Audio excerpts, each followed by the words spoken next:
Thanks for being here. Subscribe to Cheating Stories Best, so you don't miss new stories. The husband received video evidence of what his wife had committed, and it turned out to be today's story with a similar plot. Enjoy watching it. There are many ways to find out that your wife is cheating on you. The most popular is an unexpected return home, followed by the time-tested a friend suggested it, and of course, the classic I accidentally overheard a conversation. But what about me? I was informed by the Washington Post. It may seem strange, but not everyone is married to a woman who sleeps with a U.S. senator. Personally, I work in private intelligence. We do the same thing as the alphabet agencies, but it pays 10 times better. I started out as the 35th Lima in the 74th Military Intelligence Brigade at Fort Meade. Military intelligence may sound like an oxymoron, but our unit was located on the same base as the NSA, so I was involved in serious technological developments. I was only 23 years old, fresh out of Carnegie Mellon and Class 97 Bravo at Fort Huachuca. Naturally, I was full of myself. I had a badge that said Special Agent, but in reality, I was just a tech nerd from the small town of Madison, Wisconsin. Madison may be the capital of the state, and there may be a large university there, but you don't have to travel far from the city to find yourself knee-deep in dairy farms. So the culture of the Capital District was both a rich target and a little overwhelming for a guy from Wisconsin. I was friends with another recruit. His name was Art. We both loved to drink and party, and there was plenty of that in the college ghettos around the University of Maryland. However, we preferred the Fells Point area of Baltimore. First, it made it easier to get to our apartments in Glen Burnie, and nothing beats the timeless party atmosphere of Broadway Square. One evening, I was sitting with Art at the Horseshoe Cayman Saloon. How can you not check out a place that advertises itself as serving drinks since the 18th century? We were both already a little tipsy, but it was nothing compared to what we had planned for that evening. We were sizing up a table full of girls. There's nothing like a group of visibly drunk girls to attract predators, and the wolves began to gather. As I watched several men drawn closer to dance, it was clear that everyone was in their happy place, until one of the obviously drunk guys decided to drag out a girl who clearly didn't want to dance. When the fight started, I nodded to Art as a sign that I could handle it and headed towards the table. In the calmest tone I could muster, I said, "You need to leave, sir." I showed him the badge I was holding in my left hand, hoping to push him towards reason. He looked at it vaguely and mumbled, "But she hit me, officer." I continued in the same authoritative tone, "No harm, no complaints, sir. You've all had too much to drink. You and your friends had better find somewhere else to party." He looked at his companions. They shrugged and headed towards the door, and he followed them, swaying. Fortunately, none of them noticed that the badge was issued to an Army counterintelligence agent and not to a Baltimore police officer. I had the power to arrest him if you were involved in treason, but at the Horse, it was just a piece of tin. The woman still looked shocked. Physical confrontation has this effect on people. I sat down in the empty chair next to her and asked, "Are you okay? Is there anything I can do to help?" This was the first time I really looked at her, and I understood why the student was so persistent in trying to pull her out. Women like to think that men pay attention to qualities they can control, like clothes, hair, and makeup. This is true if there's nothing more attractive internally, but let me assure you, ladies, a huge pair of perfectly formed breasts is ace when it comes to getting a guy's attention. And this woman had a pair that, even under a modest white silk blouse, could cause a civil riot in some countries. She was sitting, so I couldn't see anything below her breasts, but when I looked away, I saw that she had a truly beautiful face. She appeared to be of Italian or Greek descent, with dark brown hair, olive skin, and beautifully defined features, including huge, glowing dark eyes. Those eyes were clouded with a mixture of anger and fear as she tried to calm down. I put a sympathetic hand on her forearm and said, "It's okay. I know it must have been scary, but you're among friends. Nothing will happen now." The fact that she didn't pull her hand away was a sign that she was returning to normal. I continued to reassure her, "What's your name?" "My name is Paul." She looked up and, for the first time, really focused on me, and I was lost. The sparkling blue flash that jumped from her eyes to mine should have lit up the entire bar. She said in a trembling voice, "Janet." I wasn't sure if the trembling was caused by her recent unpleasant experience or by what had just happened between us. I asked, "Can I get you something?" "There's nothing like a little alcohol to calm your nerves." "What are you drinking?" She said rather casually, "Gin and tonic," and continued to look me in the eyes. Her concentration was alarming. It was as if she was scanning my soul. I said, "I'll be right back," and walked a little too quickly to the bar. I wanted to leave her just to come to my senses. I returned with her gin and tonic and an English IPA for myself. She drank hers in one gulp, impressive. She looked at me and said, "Thank you for intervening, officer." He scared me, but I don't let anyone treat me like that, and she glanced down at her incredible breasts. I said, "First of all, I'm not a cop. I have no more authority than you. The badge is for a federal agent. I'm in the Army at Fort Meade." I really thought she could guess who I was from my cropped appearance. I just showed it to make him do what he should have done himself. Authority makes the brain work again, even in drunkards. She said, "So you just single-handedly came to my aid. How can I thank you?" It was an open invitation if I'd ever seen one. I said, "You can have dinner with me tomorrow, unless you're busy, of course. Otherwise, a sincere handshake and a kiss on the cheek will do." She kissed me on the cheek and said, "See you tomorrow at 6 p.m. I need to get back to my girlfriend's, but here's my address," and she wrote something on the back of a business card. I turned it over, and it said Janet A. Wilson, J.D. I thought, damn, a lawyer. However, I called her promptly at 6 the next evening. She lived in a classic single-girl condominium in Bethesda. All I heard was a lot of barking and the sound of someone pushing the dog away from the door. Then she opened it, and all my doubts about her profession evaporated like morning dew.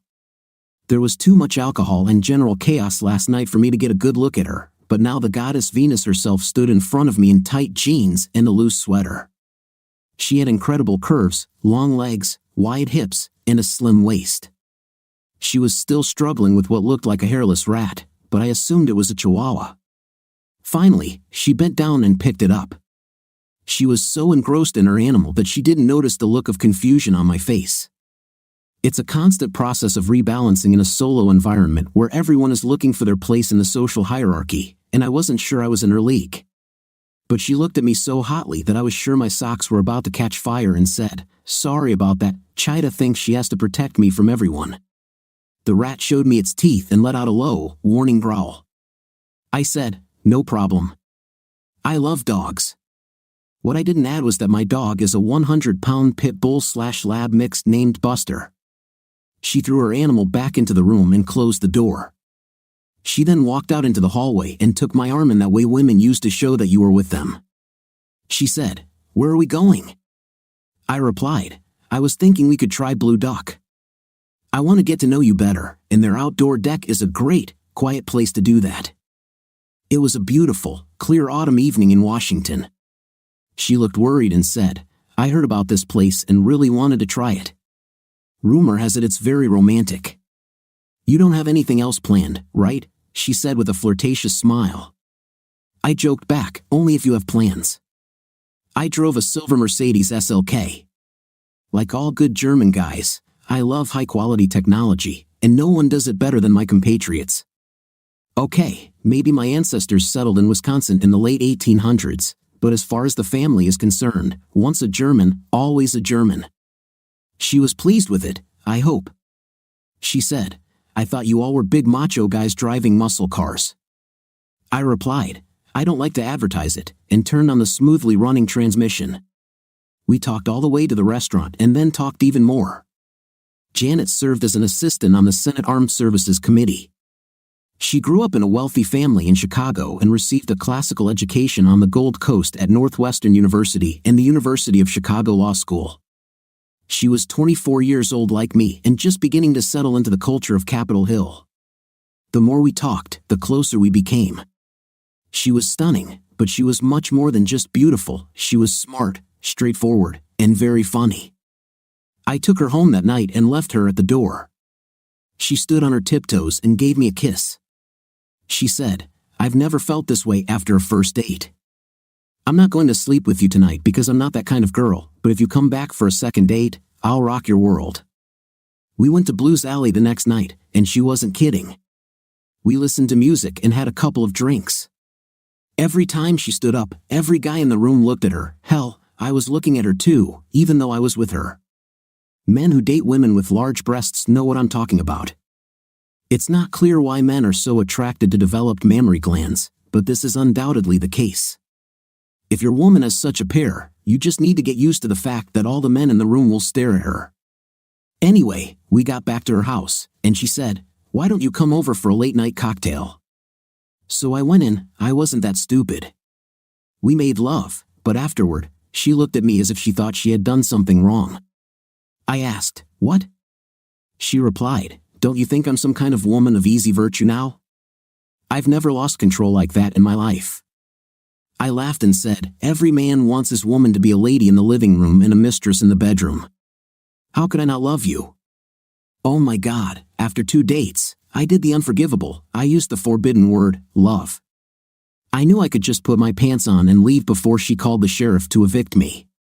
Instead, she grabbed me by the neck with both hands, looked into my eyes, and said with touching sincerity, "I love you too." And that's how it all began. We dated for 6 months, which was enough time for us to completely get used to each other. I met her parents when they came to the wedding. I could tell that the dress uniforms and medals were responsible for much of their admiration. That's what the uniform is for. I wasn't going to educate them about fruit salad. Most of these awards are the same crap as everyone else's. The army likes their men to look like heroes when they're dressed for parade. We settled into a small house in Greenbelt. She could take the Green Line to L'Enfant Plaza and Capitol South, and I could ride the Baltimore-Washington Parkway to Fort Meade. It was an idyllic period in our lives. Even the dogs slept together, although I was worried that the 100-pound Buster would accidentally crush the 5-pound Cheetah in his sleep. Janet was rising through the ranks of congressional staff, and I was ending my service with the rank of captain. After I left, I was hired by a private firm in Rosslyn. I did the same analytical tasks, but the salary had 6 zeros, which was a tribute to the amount of money from the War on Terror swirling around Washington. We maxed out our mortgage and bought a condo on the C&O Canal in Georgetown. Vienna would have been much cheaper, but we both liked the atmosphere of Georgetown, and we did everything that 34-year-olds do there. Our love life continued to be perfect, and we had a warm, relaxed relationship the entire time we were together. We laughed a lot and spent wonderful, quiet Sundays together, each with our own book and Chopin playing through the home speakers. All in all, it was everything one could expect and want from a marriage. One of the benefits of working in commercial intelligence was that I had a 9-to-5 schedule, as opposed to active-duty military service. I did most of my analytical work on a team with young and enthusiastic GWU and Georgetown graduates. These were routine threat assessment tasks I performed for Army counterintelligence, but this was on an attack surface that was more business-oriented than military-oriented. That's why I dressed for work in preppy style and not in BDUs and a beret. My men were only 8 to 10 years younger than me, but between my time in service and the fact that I was their superior, they tended to treat me like Methuselah. I liked the respect, but I missed the camaraderie I had with my team at the fort. Janet dressed, as always, businesslike. A smart and capable woman like Janet wants to be appreciated for her deeds, not for her appearance, and those breasts in 5th place she carried around with her were distracting, unless she hid them with low heels, a classic gray pencil skirt, and a silk blouse. Her hours were a little more erratic than mine. Since she was involved with the committee, there were long periods when she spent her free time working on projects for constituents and came home long before me. Then there were periods of intense work, especially during budget time, when she could be on the Hill all day and late into the night. Janet was promoted to senior policy advisor in December last year. It was a nice salary increase, but the downside was that she had to spend late nights on the Hill and at committee events. The promotion was unexpected, as one usually has to go through a long apprenticeship before landing one of the real advisory roles. But she was a very smart woman, and frankly, I thought she was much more capable than the guy she was advising, so it was clearly deserved, or at least that's what I thought.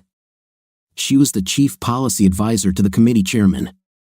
The chairman himself was from one of those Bible Belt states where, based on who they kept sending to Congress, you began to wonder if any of the constituents had finished the 9th grade before marrying their sister. I met him several times. He looked like the spitting image of a senator from Hollywood films, with impressive height, piercing eyes, and a determined jaw. He was between 50 and 60 years old, handsome, and had the appearance of a leader. But in reality, he was as slippery as slime on a doorknob. He never served, and his thick wavy hair was a wig. However, he mastered the role of Foghorn J. Leghorn to perfection. He told the flock what they wanted to hear, no matter how illogical the message. It was a delightfully cynical approach to political reality, but the people voting for him were still like cattle. My own opinion of him was that he was a complete narcissist, with the personal integrity of a used car salesman. In his opinion, everything was for sale. But he served 3 terms in the Senate, and the seniority system gave him the opportunity to prove, so far, that power corrupts. His blonde wife was as elegant and sophisticated as her husband was a typical hillbilly. She obviously came from more money and influence in their state, which is what put her husband in the Senate in the first place. She looked like the aging Grace Kelly, blonde, slender, and majestic, while his 4 children, aged 19 to 25, all studied in schools in another state, which spoke volumes about the senator's opinion of the educational system in his state. Janet said that this truly dubious example of American democracy was actually a down-to-earth good guy in private life. Personally, I didn't trust that my taxes were in good hands, and I didn't like the smirk he gave me when we first met. I was aware that he was significantly higher than me in the hierarchy, but it was family money that put him there, not his innate intelligence and hard work. As a senior staff member, Janet was expected to attend committee-related events. I would go with her if necessary, especially if it was a social event, but when she worked, she walked alone. Obviously, she always had to dress for the occasion. I was sitting in her office when she appeared at the door to say goodbye. She was going to the Kennedy Center for some event where someone was being honored. They're always giving each other awards, so it's hard to keep track of everything. She wore a simple, deep blue Versace dress, and the effect was stunning. The dress showed off enough of her ample breasts on top and her stunning legs below to be cute without seeming too provocative. With her perfectly made-up face and body underneath that dress, I knew she would have all the old men in the palm of her hand. She was clearly thoughtful. I asked what happened. She replied, "Oh, nothing." Then she said with emotion in her voice, "Have you ever thought about just leaving everything and going to live on the beach?" Where did this come from? She'd clearly been under stress these past few months, but with the new fiscal year and all the battles over appropriations, September was a tough time on the Hill. I thought to myself, perhaps she's just tired of all these hidden shenanigans. I said, "No, I didn't really think so, but my job is far from that stressful, unlike yours. We should discuss this. Maybe it's time to think about starting to sell your services on K Street." She looked at me gloomily and said, "Maybe so, but giving up power is difficult, it is intoxicating." Then she suddenly perked up and said, "Let's go down to Point Lookout next weekend, just you, me, and nature," and she gave me one of her patented hot looks. I knew what it meant. We sailed on the CNC 40 and spent some of our most romantic weekends anchored in Piscataway Creek near Fort Washington. We enjoyed the silence of nature and made the boat rock from time to time. We would then end the weekend with a nice dinner in National Harbor or Old Town Alexandria. I said, "Of course, honey. We need to get away from all this madness and get back to just you and me, like the old days before you became a power broker on Capitol Hill." I stood up and walked over to kiss her goodbye. She looked sad but gazed at me with absolute devotion. She turned and walked towards the door in her 4-inch stilettos, leaving a trail of her special perfume. This scent evokes incredible desire in the male half of humanity. She looked back and said happily, "I'll probably spend the night at the Watergate. There's a party there, and I don't want to go home after drinking." This was not unusual. This had been her routine ever since she took up the high position. So I joked, "I'll be safe and sound here, no call girls for me tonight, I promise." She looked at me as if she wasn't sure I was joking, so I gave her a big smile and said, "Just kidding." She smiled back and closed the door. She actually didn't return until late Sunday evening. In the morning, she called and said that she had a lot of work to do in the Russell Building and that she would be busy all day with paperwork. With nothing better to do, I spent the day at the marina doing all the maintenance that needs to be done to keep a boat in shape. As the old saying goes, if you want to understand sailing, stand in a cold shower and tear up $50 bills. However, it was a completely peaceful and enjoyable day. I took a nap, ate on the boat, and returned home. Janet arrived less than half an hour after me. She immediately went upstairs to dump her things and change clothes. She took a small bag with her when she left. I was waiting for her with a fresh gin and tonic when she reappeared. She was wearing tight yoga pants and an oversized, loose University of Chicago sweatshirt. Her hair was pulled back, and she looked tired. She sat down next to me on the large corner sofa and nestled under my arm. She said, "I'm really tired of all this stress. Once the enabling legislation for this year is passed, I'll take some time off, and we can get things back on track. I know I've been too busy lately, and I apologize for that. I was selfish. I promise it will change." Then she kissed me. I suggested we make love, but she said, "Not today, honey. I'm too tired for it to be enjoyable, but get ready for tomorrow. I won't go to the office, I'll be relaxing here all day, so I'll be rested and ready to kick your fifth place." With that, she finished her drink and headed upstairs. I sat for some time, thinking about her words. She's been really busy lately and has been spending more time away from home than usual. This seemed to coincide with her promotion, and I wondered if she was considering my suggestion that it was time to move into the lobbying industry. There's really a lot of money there. She sounded sincere in her desire to restore our relationship, so perhaps she decided it was time for another big step, a child. We had put it off until we got our careers established, but at 34, almost 35, she wasn't getting any younger. She was still sleeping when I left for work the next day. She looked both innocent and incredibly nicely with her tousled hair framing her angelic face.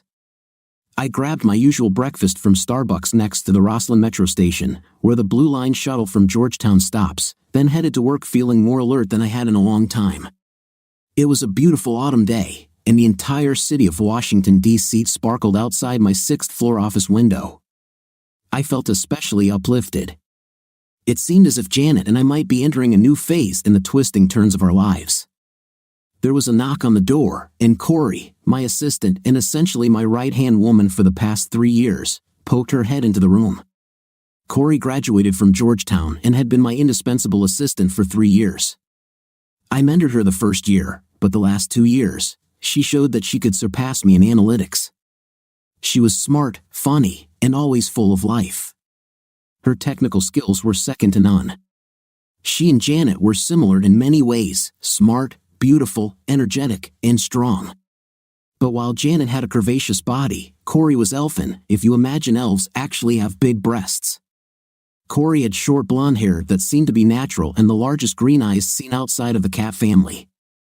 She was only 1.50 meters tall, so she looked like Tinkerbell without the wings and the provocative costume. She had a strong, round, flexible body and could weigh only 50 kilograms with a wet head. The irony was that somewhere in the process of creating Corey, one of her celestial designers decided it would be funny to attach large breasts to her small frame. I'm guessing this was done to see if she could stand up straight without falling on her face. The result of this experiment was that my workmate also had a wonderful pair of breasts. I say this with the greatest respect because the only intimate feelings I had for Corey were in theory. I admitted that she was a beauty, but this recognition did not go beyond a general idea of how attractive she was. She seemed to have an active nightlife. I knew this because she told me about her adventures. She did this without going into detail, as close work friends usually communicate. Of course, such conversations usually only occurred between members of a men's club. Corey, however, was more like one of the guys than a girl. She played 4 years of field hockey for Georgetown and grew up with 3 brothers. Any woman who could burp the alphabet was okay with us guys. She was her usual dazzlingly energetic self, even though I knew she had spent the weekend with some guy in Manhattan. She said cheerfully, "There's someone here who wants to talk to you. He doesn't say who he is. Do you want me to let him in or should I throw him off the roof?" I smiled at her and replied, "Let this mysterious stranger come in, but be ready to intervene if I need your help. She's 1.50 meters, and I'm closer to 90 centimeters and weigh about 100 kilograms. She got the joke. My visitor was a small man with a rat's face and a hoodie. I was about to say, I'm not interested in buying illegal substances, when he pulled out his ID and said, I'm Ari Gold from the Washington Post, and I need a minute of your time. It was interesting. I leaned back in my chair, trying not to look too curious, and said, how can I help, Ari? He said, you know, and showed me a photo of Senator Cornpone on his phone. I was puzzled and said, yes, of course. My wife, Janet Schmidt, is one of his senior staff, and I've met him several times. He said, I wouldn't like to ask you that question. He clearly really wanted to ask me that question, but instead said, we're investigating the senator, and your wife has been mentioned several times in the investigation. I said, what do you mean? He said, let me ask this straight, do you know if your wife is having an affair with the senator? I stood up slowly, leaned forward with my hands spread wide on the table, veins standing out on my neck. I must have looked like I was about to jump over the table and attack him. My posture was aggressive, but my voice was relatively calm. I said, do you think you have the right to come in here and ask me such a question? He squirmed in his chair, but with the same calmness in his voice, he said, I have observed them in various situations, and given their behavior and some of the things the senator's staff have told me, I believe there is an intimate relationship between them. It hit me like a bolt from the blue. Is Janet unfaithful? The beautiful, smart, and collected woman who was my soul, cheating on me? I never allowed such a thought. We have always had a warm and comfortable relationship. There was never a time when she acted distant or unhappy with me. She never refused me anything, plus the night was always great.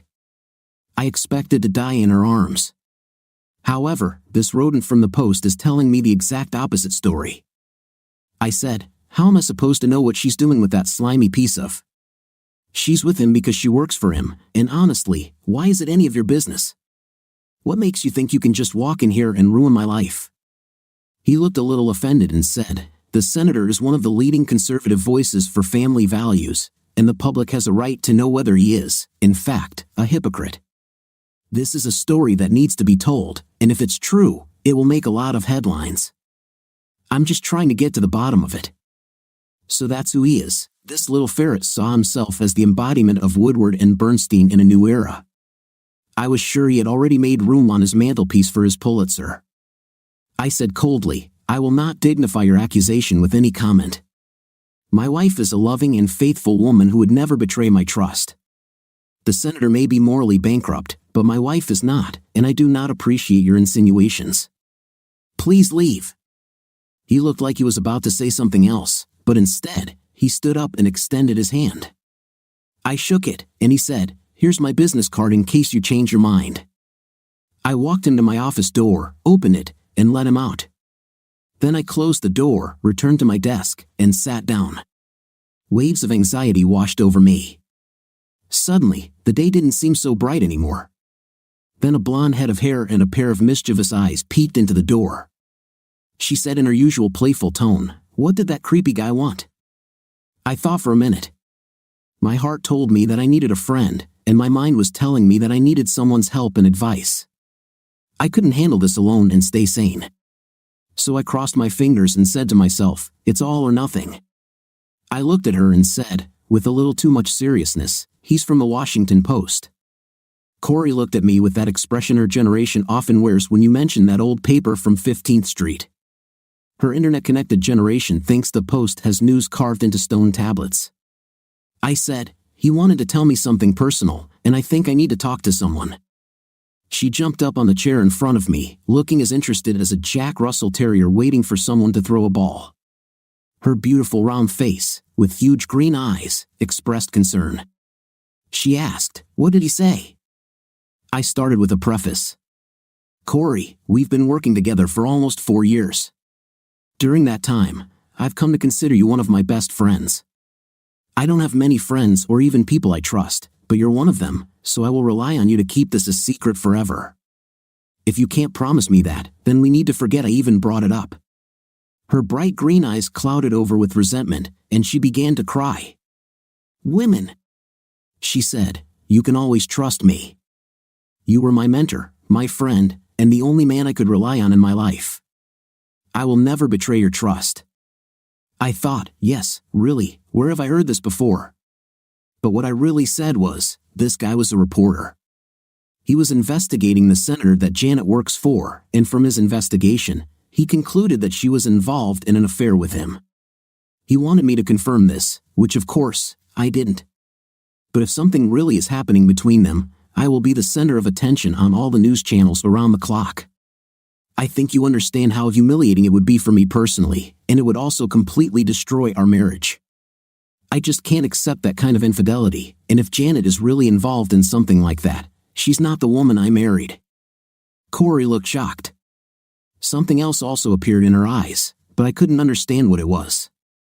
Her usually joyful face changed.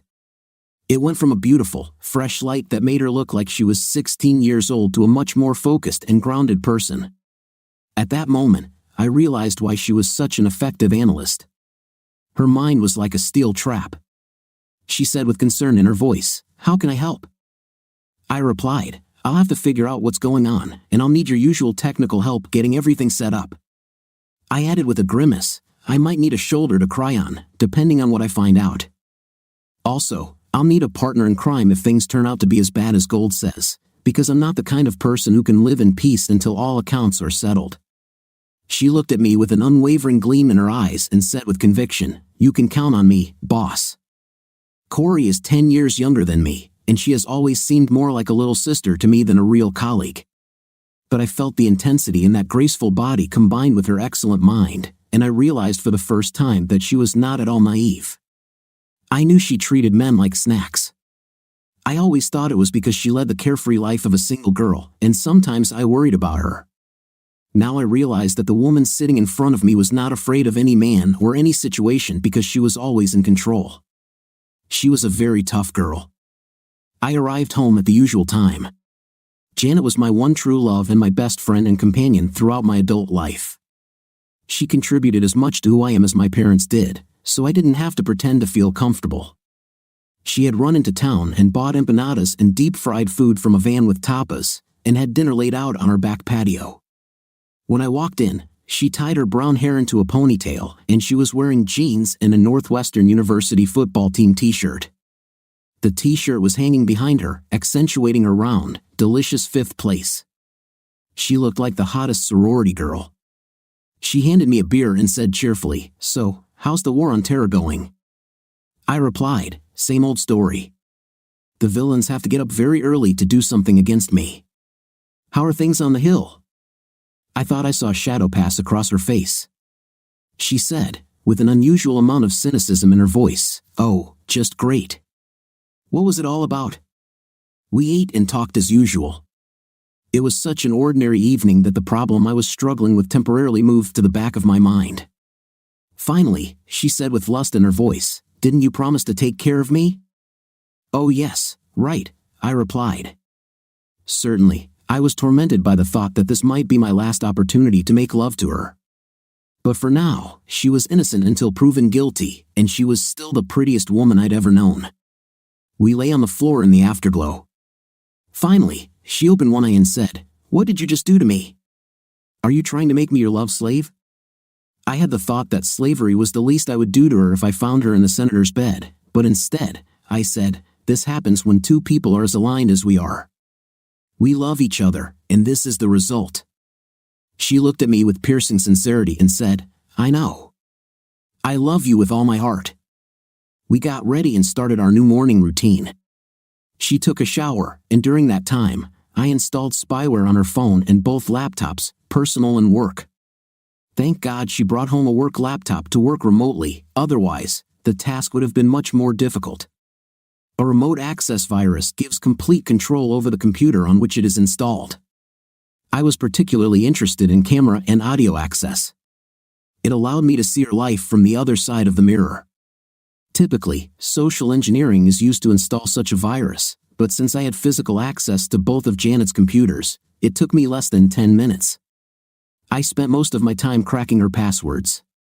Her devices were protected with passwords, but my password cracking program, John the Ripper, easily coped with this task due to their simplicity. I hid both viruses in unobtrusive processes so that they would load before antivirus programs. Janet was drying her hair in the bathroom while I completed my reading of her life. Was it mean to the love of my life? Absolutely. Would I do it again? Certainly. I needed answers before it blew my mind. The next day, I was finishing up setting up a malware connection on her laptops in her office. I wanted her devices nearby to make sure everything was okay. Penetrating systems is no longer considered a great technological achievement. It was different before, but now this is what 16-year-old boys do to keep an eye on their girls. Tools, knowledge, and step-by-step instructions are easy to find on the internet. I installed a data interception app on her phone. In essence, it was a telephone wiretap, and I listened to her every call. I connected the bug to a recorder in the cloud. I also connected the GPS function to the tracking app, which showed Janet's movement history. The viruses on her 2 computers were backdoors. They gave me complete control over the laptop's functions when I accessed them from my device. They were also configured to record and remotely download everything that happened in the field of view of the camera and the hearing of the microphones. This satisfied me, and I decided that what will be, will be. So I went to work. It was another beautiful day in our area, but my mood was far from cheerful. I knew I loved Janet with all my heart, and I believed that she felt the same way about me. There was nothing in her behavior that pointed to another man in her life, and there were no serious disturbances in the force and the rhythms of our marriage. Janet knew how to treat people. The revered senator was her main goal since he was the one who could do a lot for her, so maybe that was what Gold noticed. But one way or another, I knew that by the end of the week, I would have the answers. See, I was sunny as always. She was wearing a tight black t-shirt that stretched over her disproportionately large breasts, and she wore her usual studded leather jeans with 4-inch heels. We had a very relaxed dress code, and Key was never shy about showing off her curvaceous body or her fiery intimately. I said, I think I'll let the rats run around for a couple of days, and then on Saturday, we'll look at what we've got. She replied, I connected 3 bugs to an LTE connection on the dark server you asked me to set up. There's a terabyte of memory there before we have to change anything. That should be enough for a week of audio and video. How are you feeling? I replied, there's no reason to worry. There's no evidence of her cheating, and I still believe in her. Key looked at me with that look she reserves for the hopelessly naive and said, something will happen. I'm a woman, and I know how it works. We are faithful because we choose it. You can't chain us to the wall, so the girl will do what she wants. Our choice may be due to our moral or religious beliefs or a simple sense of personal honor, but it is our decision and only ours. Men will sleep with anyone, but for a woman, cheating is a much more conscious decision. The motive may be nothing more than irritation or boredom, but we always do it for a reason. That's why women tend to sleep with bosses or with richer people or with more physically dominant men. It gives them something they don't already have. Of course, there are hopeless women of easy virtue, but most of us do not cheat on purpose. There would be less betrayal if the male world weren't so stubbornly aggressive. There are men who are just as decent and honest as you, but there are also a lot of guys who have no conscience or empathy at all. They are attracted by the hunt, the feeling of euphoria from the next conquest. For a woman, you are just a trophy to be won. When one of these guys targets you, he will do anything to win. They show you who they want to appear to be, but in reality, they are never who they say they are. They don't treat you like a human being with feelings that can be hurt and dignity that can be violated. They are only interested in one thing, to put your victory in their personal standings. The problem with women is that we have an unrealistic self-image. We are taught to always be perfect, so when we fail, no matter the reason, we tend to just accept the situation. It's like we have to keep sleeping with Prince Charming even though he turns out to be a real toad because we can never turn back time. This is our atonement for the crime of the traitor. Then she looked at me awkwardly and said, you know, I've been in this situation myself a couple of times, and I bet your wife has found herself in the exact same situation. At the level of my base instincts, I knew that she was right, but I was still in denial. So I said, we'll see. Maybe I believe in Santa Claus and the Easter Bunny, but I'm just not ready to accept that my marriage is over. And rest assured, it's finished if what Key said is true. The next few days were difficult.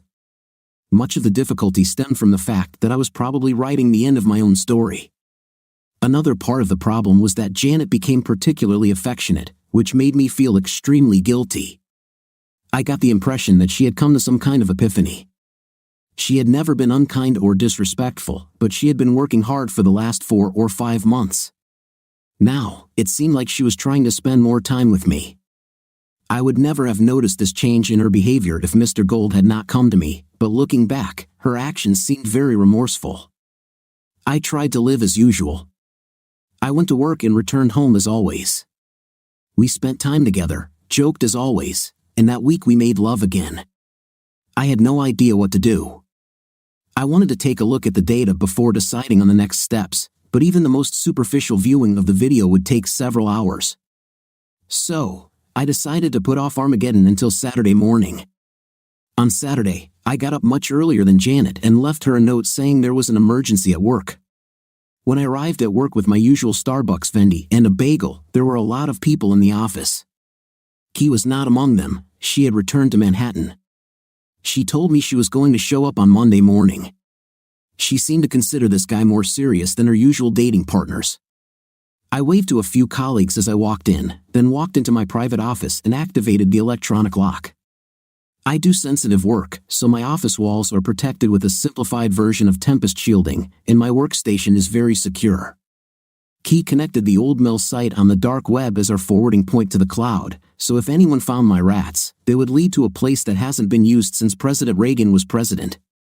I looked at what we had collected over the past 4 days and found that we were almost at our storage limit. There were over 100 calls, emails, and hours of rat footage on my work laptop. There was less video from her personal laptop, as she seemed to only use it after work. I quickly watched the video, and by 10:30 a.m., I already knew the whole terrible truth. She definitely cheated on me. It was terrible.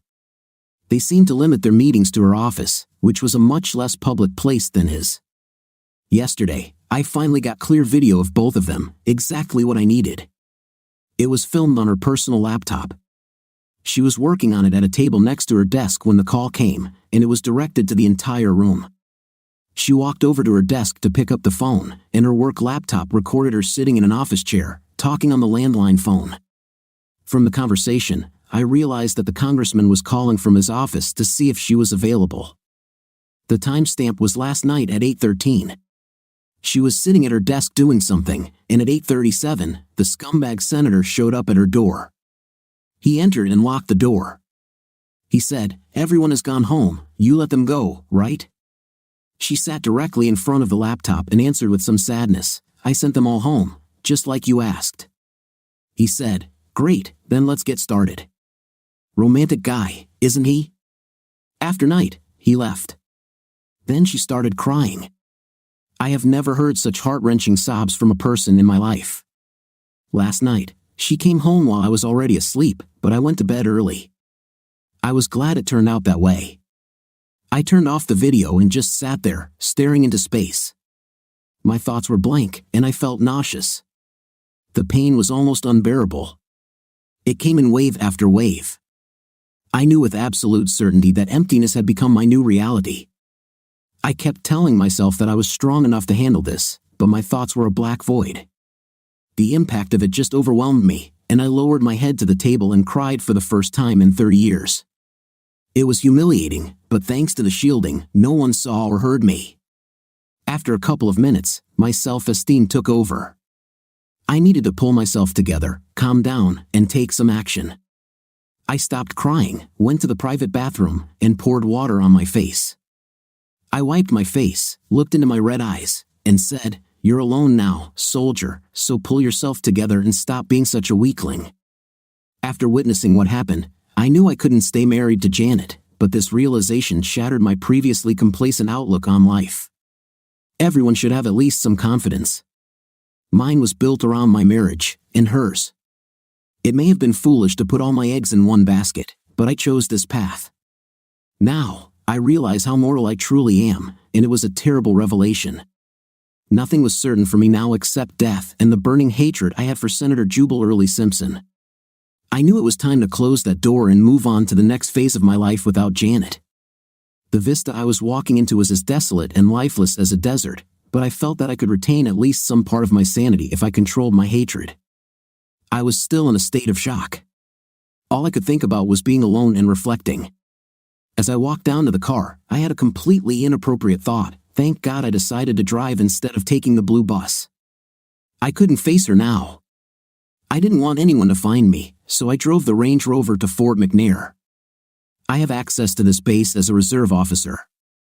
I parked the Rover in the back parking lot of the NDU on V Street, locked it, and walked the 200 yards to the James Creek Marina. I cast off and sailed down a short section of Anacostia and out into the Potomac. I kept the boat running on the diesel engine the entire way down the river to Belmont Bay. As soon as the sun set, I dropped anchor. The ride down the Potomac was partly therapeutic.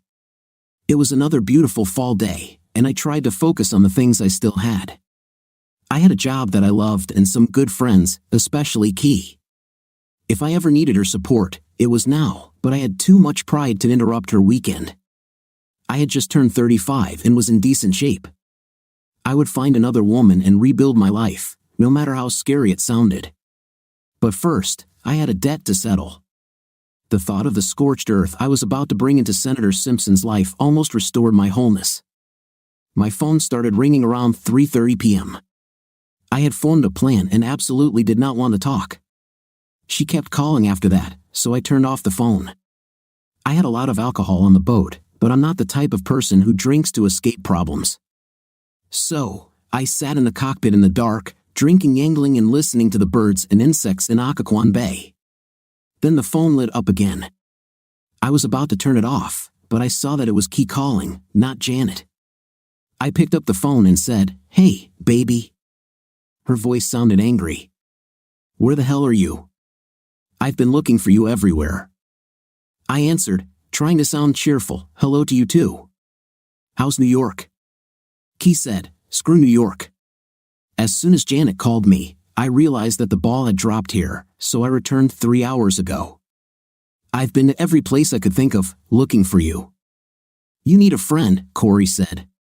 A wave of gratitude washed over me. Of course, I needed someone, and Corey was my best friend now that my ex-best friend had disqualified himself. I asked, "Are you going to tell Janet where I am?" She replied, "Of course not, unless you want me to." I thought for a second and formed a plan that depended on none of the adulterers realizing that I knew. However, I couldn't confront Janet without giving away my position, so I said, "You can call Janet and tell her that you just found out I went on some top-secret mission overseas and can't talk right now. Make something up, make it believable. Tell her I'll try to get in touch when I can and that I love her. This should calm her down." Corey said with disbelief in her voice, "I'm guessing from the way you're acting that you found out she cheated with that man, and you still love her?" I replied, "Oh, I love her, that's for sure. I just don't ever want to be in the same room with her again. Now I'm trying to mend the remains of my broken heart, but many pieces are missing." Corey asked, "Where the hell are you?" "I'll come to you." I replied, "I'm on a boat. I'm staying at Belmont Bay near Woodbridge, but don't come." She said, "I'll be there in an hour," and ended the call before I could add anything. Exactly an hour later, she called me from the pier at Belmont Marina. She stood under the halogen lights of the dock, wearing her usual skinny jeans, though she had on boat shoes instead of heels. She wore a chambray work shirt that hung below her bubble butt and was carrying a small suitcase. She climbed aboard and disappeared down the gangway. I opened a couple of cold beers, and when she came out, she walked to me and kissed my forehead. She stepped back and held me at arm's length, her huge bright emerald eyes studying my face intently. The fact that she was standing and I was sitting, with her looking straight into my eyes, only emphasized how small she was. She said with concern, "I know it hurts. Do you want to talk about it?" I replied, "Not really, not right now. I'm still trying to process what I saw, and I will never be able to get over this. It hurts too much, and I don't want to lose control in front of you. But what I really want to talk about is revenge. Can you have a beer with me and help me make a plan to destroy them both? Are you ready for this?" She assumed a military pose in all her magnificent glory and gave me a British salute. Where she got it from, I don't know. She said, "Yes, Captain." So we spent most of the night drinking beer and plotting revenge. Her presence was like a pharmacy full of antidepressants. She was the embodiment of what distinguishes women from men: caring, soothing support, ideal tenderness. She also had a truly twisted and devious mind. It was Corey who remembered that my wife's work laptop might still be connected to their office network. Janet never turned anything off, and if she was still online, we could access everything on the senator's server through a virus. Given the state Janet left in last night, good security probably wasn't a priority. I went into the cabin, activated the virus, and, as expected, the senator's life was an open book. I downloaded all his personal files onto a portable hard drive. There was so much information that it took the best part of 2 hours on an LTE connection, but I still couldn't sleep. This information would give me a lot to think about tomorrow. Once the download was complete, I erased the viruses. I didn't want my NSA colleagues discovering how classified information had been leaked. I told Corey to come out on deck so she would have an alibi. She looked at me as if I had gone crazy and said with some heat, "Where you go, I go." It looked like she was inspired by Braveheart. It was now about 3 o'clock in the morning, and I could see that even my beautiful little battery was starting to run low, so I said, "Let's go to sleep. There's a cockpit in the bow where you can lie down. Just close the curtain. I'll sleep here in the cabin on the sofa." She said, "No way, mate. You're too long for this sofa. Let's just lie there together." I promised to respect your honor, accompanied by a sly smile. I said, "Seriously, my hot little friend, it will be forever before I can touch another woman again." For a moment, she looked almost offended, then perked up and said, "Of course, you are a big fool. I understand how difficult this is for you. I know you loved her, and I know it must tear your heart apart. I am here as your friend and want to comfort you. Just realize that you are not alone." I was lying on my back, and she lay on her side, turning away from me. She is a paradox but wonderful. We fell asleep, and surprisingly, I slept for several hours without difficulty. She did make a difference. I woke up to the sun shining through the prisms of the deck. It is a myth that love lasts forever. Love lasts only as long as the conditions that formed and nurtured it exist. One of the fundamental conditions for maintaining love is unconditional trust, and confidence in intimate exclusivity is the cornerstone of this trust. The human need to pass on one's DNA is atavistic. The woman knows who the mother is, but by the nature of their role, men cannot have such confidence. So they must believe their wife's promise to have a night with them and them only. This is the essence of the forsaking all others part of the vows. A guy can overcome a hot one-time mistake, but the idea of your wife sleeping with another man on demand, perhaps for months at a time, simply violates every aspect of the marriage covenant. Such behavior might even be understandable, but it is simply unforgivable. As a result, my love for Janet disappeared as if she had flipped a switch. I will regret her loss until the day I die, but I was no longer involved with her. The only problem was how to dissolve the marriage in a way that would cause maximum pain to the senator. I sat in the cockpit and looked out over the swamp. Corey went out on deck. It was another wonderful day. I served her coffee in a heavy ceramic mug. She has a thick head of blonde hair, which she wears short. She's cuter than a basket full of kittens, that is, until you really look at her. Then you see the absolute perfection of her features, the incredible size and depth of her green cat eyes. Her eyes are like those of a high school girl, huge and seemingly innocent, but if she lets you look into them, really view them, you will see flashes of deep feminine wisdom. I don't know how she became so wise at such a young age. I said, "Good morning, my dear little partner in crime. I hope you slept well." She smiled seductively. Corey's face is round with apple cheeks. She looks like the archetypal head cheerleader, blonde with pale skin and 2 deep dimples next to a wide, sensual mouth.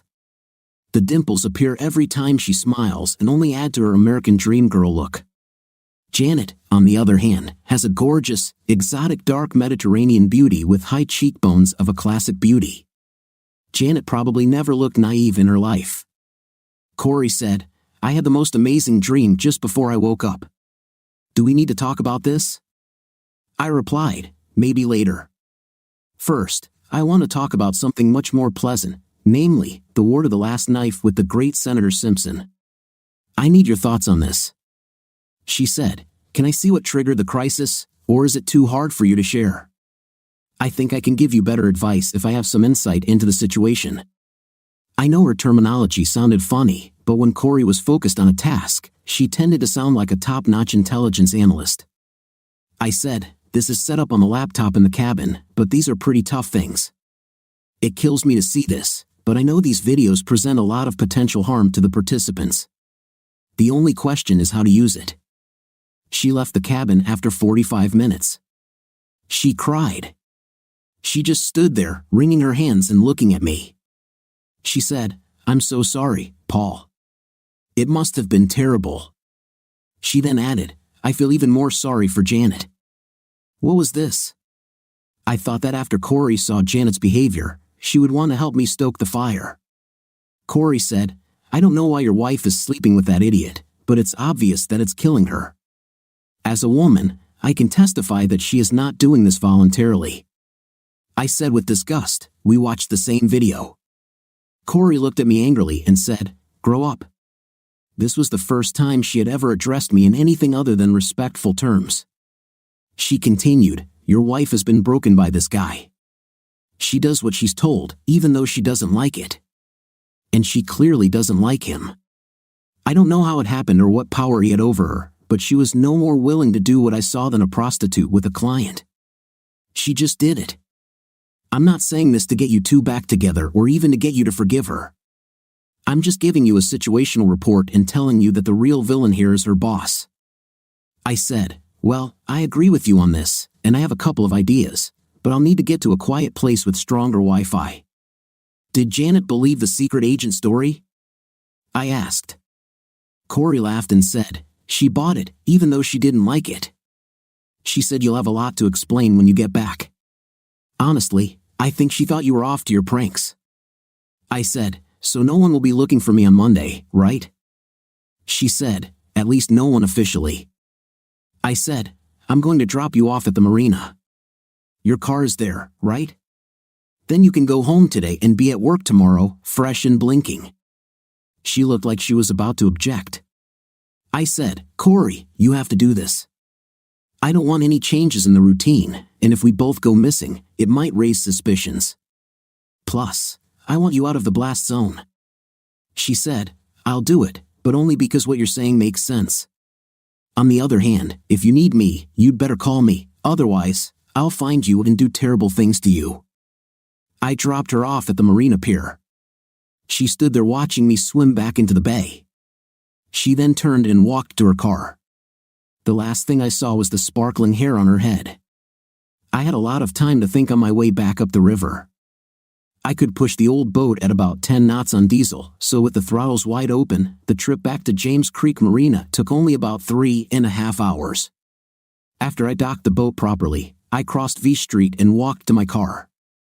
There was no one around, of course, it was Sunday morning, so there shouldn't have been anyone there. I took South Capitol through Anacostia to 295, then to the Beltway, across the Potomac, and on Highway 1 through Alexandria to the Hilton Alexandria Old Town, where I checked in. I had been living on the boat in the same clothes for almost 2 days, so my first stop was the Banana Republic clothing store on King Street. The next stop was for toiletries.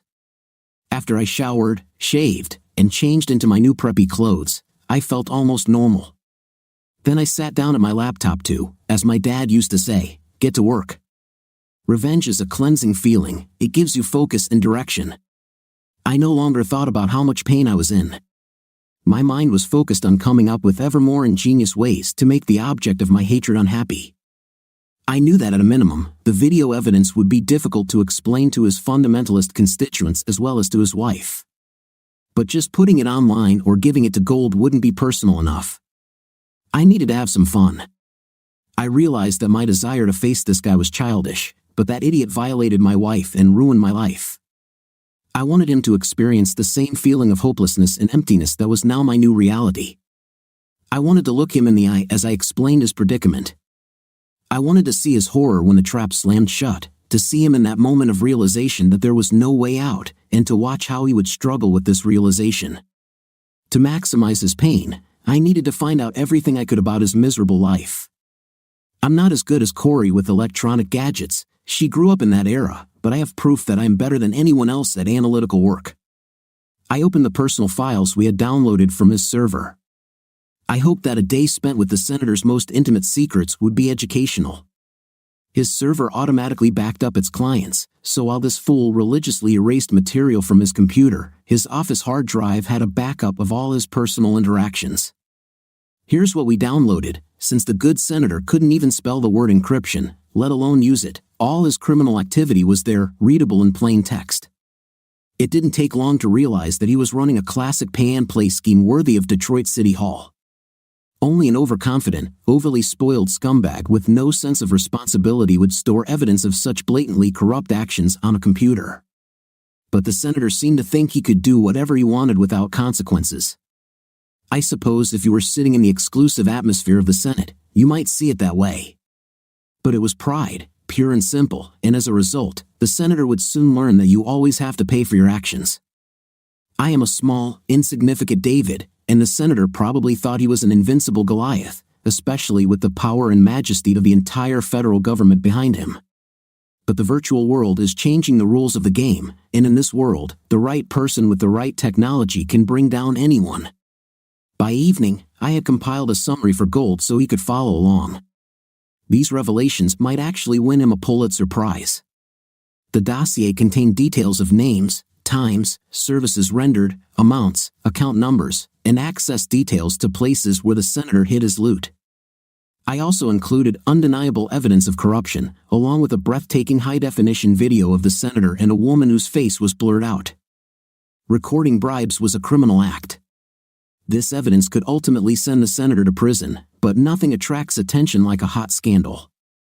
The Post didn't need independent confirmation to publish the graphic video I provided. I put it all on 2 flash drives and placed them in an envelope. I'll give them to Gold tomorrow, but first, I really wanted to see the senator squirm. I believed he was the architect of Janet's downfall, so I wanted him to experience, even for a short time, what it was like to live in emotional hell. He was constantly surrounded by personal guards and hangers-on, so I needed to lure him out of hiding. The best way to do this was to offer him a deal he couldn't refuse. I assumed he wouldn't want witnesses when discussing such a politically toxic topic as his relationship with my wife, so I sent a short clip of the exciting climax of their date, this time with Janet's face visible, to his personal email address. I was pretty sure this discovery would disrupt his breakfast the next morning, and I hoped Janet might be the one looking at his messages. This would give me a double advantage. Of course, I didn't want to involve my friends from Fort Meade, so I sent the message using the Tor browser package. I've jumped through enough hoops that the senator's people are trying to figure out how the Bratva got involved. To reinforce this misconception, I included a message in poor English: "Sir, you are behaving very badly. We need to talk now. Please come to the National Mall on Monday at 2 p.m. Sit closer to the Lincoln Memorial. Do not bring the police. Bad boy." I was ready to turn off the light when I felt the urge to call Key. I wanted to hear her voice. The phone kept ringing, and I was about to hang up when she answered. She sounded out of breath. I said, "Oh my God, did I bother you?" She replied, "It's okay, I'm glad you called. Are you okay?" I said, "I'm really sorry I called so late, but can we meet tomorrow at 11 a.m. at the King Street subway station in Alexandria? I'll tell you about some new developments. Now go back to whatever you were doing." She laughed and said, "He's worth the wait." I laughed when I hung up, thinking, what a woman. I fell asleep feeling better. I was going to destroy this man, but first I was going to watch him squirm. Janet was also expecting the same kind of bad news, and for some reason, this made me sad. Her betrayal created 2 realities for me. I wanted to punish her, but I also had all the residual feelings of the loving connection we had accumulated over the past 10 years. These memories were tucked neatly into another part of my psyche, relatively untouched by my current pain. I was pretty sure Janet never meant to hurt me, but that didn't change the fact that I was left alone and destitute thanks to her actions. Tomorrow, I was going to settle my score with the senator, and that kept me going. I knew that once this was done and my divorce from Janet was settled, painful as it would be, I was in for a pretty desolate life. I was waiting for Kate at the subway exit. I tried to convince myself that I needed her help, but I couldn't fool myself. I just needed her. She had become much more than my partner in crime and comrade in combat. She was a security blanket, the only person I knew I could trust and rely on. She got off the Blue Line train at exactly 11 a.m. I stood on the other side of the turnstiles as she passed, looking around for me. She was wearing her usual skinny jeans and heels, but instead of a t-shirt, she had on a V-neck sweater that revealed quite a bit of cleavage, making her look older. She looked worried, but when she saw me, her face lit up, and she quickly walked toward me, jumping up and down as she went. She seemed calm, collected, intelligent, and in complete control of the situation. I said, "I'm really sorry for interrupting your fun last night. I should have been more mindful of the timing. I just started taking action, and I need your help. I know I told you to stay away, but I can't do this alone." She said cheerfully, "It was just a little sporty night. How are things going with the senator operation?" I said, "Can you take the rest of the day off?" She said flirtatiously, "You are my boss. May I?" I said, "Call and say you're tracking something, and we'll be at work tomorrow. I don't want my disappearance to be connected in any way with yours." She said, "Got it," and made the call. We crossed Diagonal Road next to the station and went into Joe Theismann's. Lunchtime was just starting, so we immediately got a table. I told her what I had discovered. She said, "What an idiot. If you're going to break something, at least keep the evidence under lock and key like they did during Mayor Daley's time. Don't just put it on display so anyone can access it." I said, "It's obvious to someone of your generation, but remember that this guy is old and not the wittiest. Plus, he's not afraid of evil because he's the biggest idiot in the valley." She smiled, her face was infectious. I had to remind myself that key was taboo, at least until I sorted out my marriage. It wasn't because of her smoking hot body or that face, she was just a complete package of tough, smart femininity. She made me feel confident. She said, "What do you want from me?" I said, "This guy is meeting me at the reflecting pool, but he doesn't know who he'll meet. I just want to look him in the eye when I tell him everything that's going to happen to him. But I need someone to watch my back while I do it. I have no idea what he plans to do with what I sent him, but he might bring friends, and that's why I need someone to watch my back and warn me if there's trouble." We spent the rest of the lunch hour carefully planning our approach and then went our separate ways. I didn't want to risk putting her in danger. The senator arrived at 2:05 p.m. and sat on a decorative wall next to the reflecting pool on the side of the Lincoln Memorial. He looked very uneasy, in fact, he looked scared. Great, I thought. I'd let it sit for a bit. Key sat with her back to the marble balustrade on the second set of steps to the memorial. She set up the camera on a tripod in front of her and took photographs of the National Mall through a 300mm lens. But she was actually using a telephoto lens to scan for problems. There was an open connection between my mobile phone, which was in my shirt pocket, and hers. She should have warned me if she noticed something. He sat on the part of the wall facing down the reflecting pool towards the Capitol. There were a few tourists in the area, but no one was close enough to overhear. I was standing on the grass behind him when I said, "Good afternoon, Senator Simpson. May I join you?" He turned around as if he were in the desert and had just heard the rustling of a snake behind him. I stood there, trying to look neutral, neither angry nor happy. I deliberately positioned myself so he would have to hold an awkward position to look at me. This was planned. I could see that he recognized me but couldn't remember who I was. I stared at him for another minute. Finally, I could see recognition light up in his eyes. He said, "You're Janet Schmidt's husband." I walked around the edge of the wall and sat down next to him. I said, "Bingo." I could see the fear in his eyes. He was afraid I was going to physically hurt him. Well, I didn't mean to. What I had planned would be a much more lasting and satisfying torment than a quick hit. Politics is all about image, and thanks to me, his journey from the penthouse to the outhouse would be via an express elevator. I said, "Yes, I really am Janet's husband, and I'd like to tell you about the situation you're in. I have a lot more graphic material than the clip I sent you. It's clearly you, so you can't deny it, and it's not something you want to see on YouTube." He said angrily, "How did you get these shots?" I replied, "It's none of your business. Do you care what I'm going to do with them? He looked at me appraisingly and said, How much? The guy was a really nasty piece of work. He thought I was trying to shake him down for ransom. It almost caused him to get punched in the mouth, but I needed to stay calm. He was doomed. I just had to finish telling him about it. I said, Here's what's going to happen. First, I'm going to give all this to the reporter from the Post who's investigating you for a story about moral depravity in the Senate. Then he's going to publish it. At the same time, I will create a website called Senators Are Out of Control. I've been recording you for a while now, so it will contain the content you've already seen, plus much more. I'm sure it will attract millions of visitors. Maybe it will go viral, and I'll make a ton of money. He looked horrified. He muttered, But you can't do that. Think about what it will do to the country. Think about my constituents.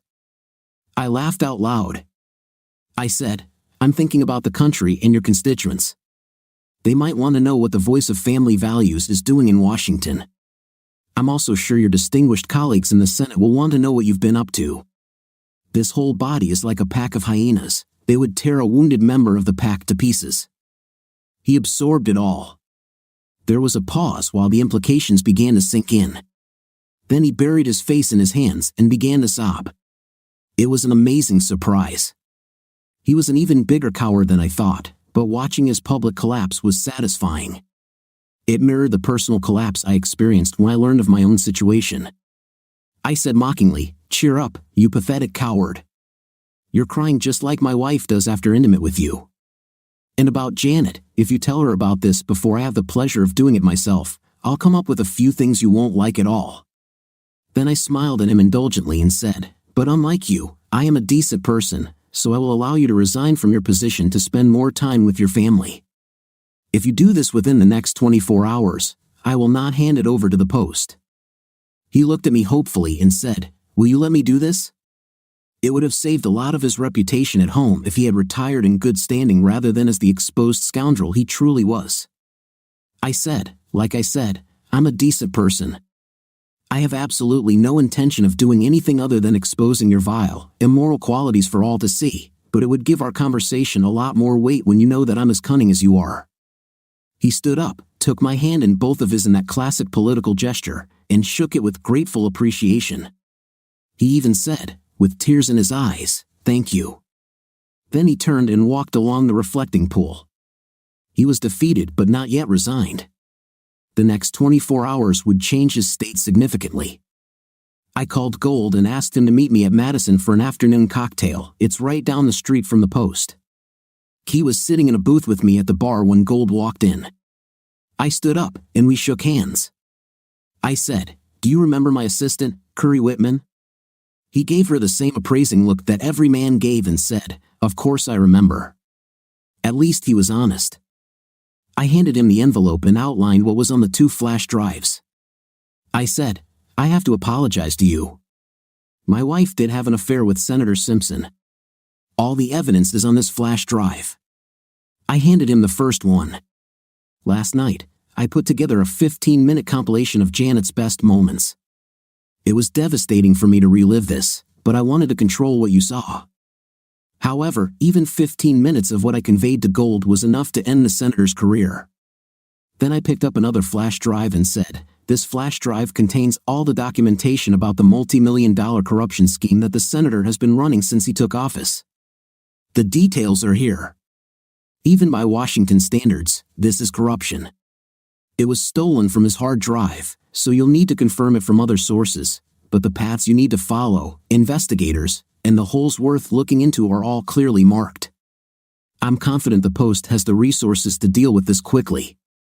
Gold looked at me in surprise and said, If what you say is true, this will be the political news of the year, and the senator is doomed.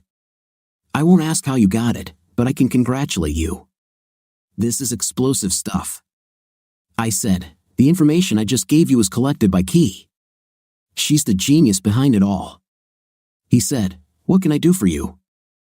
I replied, First of all, you can try to keep Janet out of this as much as possible.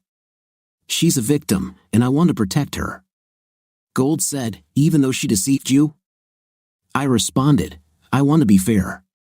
She ripped my heart out of my chest, but but this is personal. When you release this information, there will be chaos on Capitol Hill that I can't even imagine. She doesn't deserve to suffer through these consequences. She may have cheated, and that's bad enough, but she's not a criminal." We shook hands, and Gold left. Key looked at me in amazement and said, "That was really noble of you. What's next?" I sighed and said, "Now I'm going home to face the music." She looked worried and asked, "Do you need anything from me? Is there anything I can do for you?" I replied, "This is a battle I need to fight alone. I assume this will all unfold over the next 24 hours. Maybe I'll see you at work the day after tomorrow." Key said in a strange voice, "She will expect you to sleep with her. Are you going to do that?" I pretended to cough and said, "Dengue or maybe Ebola. Either way, I'm too sick to touch it. By tomorrow, none of this will matter." We shook hands and parted. I stood and watched her go until she was out of sight around the bend, leaving only sparkling hair behind. On my way back up the river, I had a lot of time to think. I could push the old girl about 10 knots on the diesels, so with the throttles wide open, the trip back to James Creek Marina only took about 3.5 hours. After I docked the boat properly, I crossed V Street and walked to my car. When we parted, Key stood on her tiptoes and kissed me on the cheek. This time, she looked completely unhappy. She said, "Be brave, boss. I'll always be here if you need me. Call anytime." I looked at her beautiful, sad, and worried face and said, "You will be the first person I call, and I will never forget what you did for me." When I returned home, Janet was gone. I changed into my most comfortable clothes, jeans and a flannel shirt, and did some work. Then I sat down to wait for her in the office. I had already prepared the video file on the laptop in front of me. She arrived around 7 p.m. with Chinese food from kitchen number 1. She put her bag on the table in the hallway and immediately went upstairs.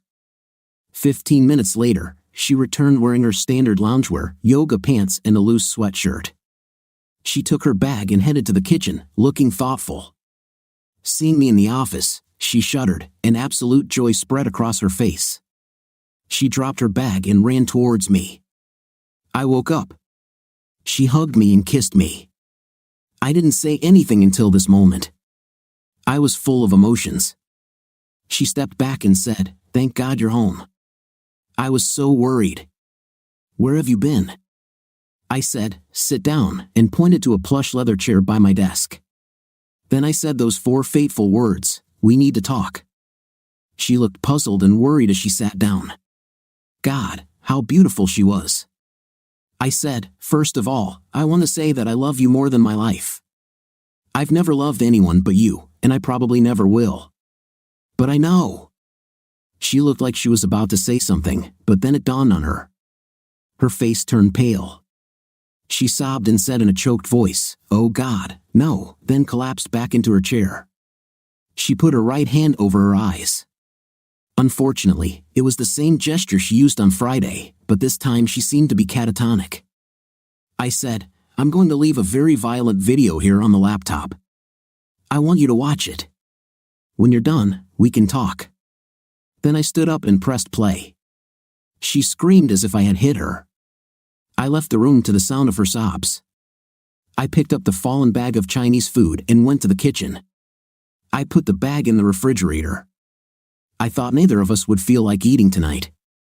I sat down at the kitchen table and stared into space. I was completely disconnected from reality and time. Finally, she appeared at the door. She walked very slowly, crying and covering her face with her hands. She stumbled on her way to where I was sitting and sat down across from me.